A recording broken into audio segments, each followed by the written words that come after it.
As I was taking a walk near my house this afternoon, it reminded me of a neighborhood that I was walking through the other day, and I thought, if you were a home buyer or a homeowner, how would you know that your neighborhood might be known for soil settlement and subsequently foundation settlement? You wouldn't know, would you?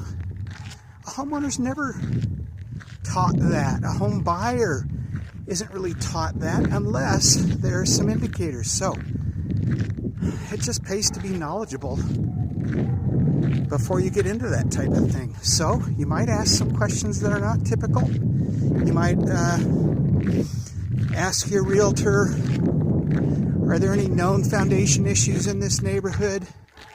Are there any reports that have been done that I can look at on this house? And that sort of thing.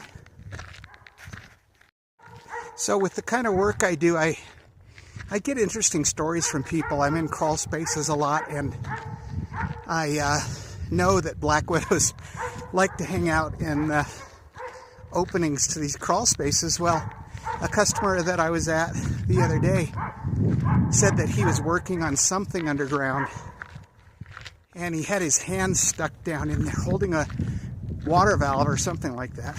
And he said he felt a bunch of stings on his arm, and then he felt lightheaded, and he pulled his hand out of there and he passed out.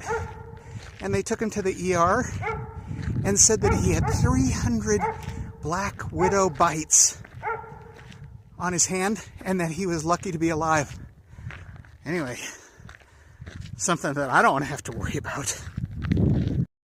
So anyway, I see probably, 400 houses a year, and I've seen several thousand houses regarding foundation inspections and black widows and crawl spaces and getting in there and so forth is definitely not a do-it-yourself type thing.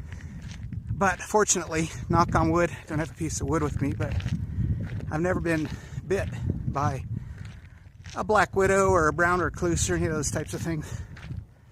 But I definitely have to be cautious when I'm down there. And I think I'm pretty fortunate so far that I haven't had any issues that way.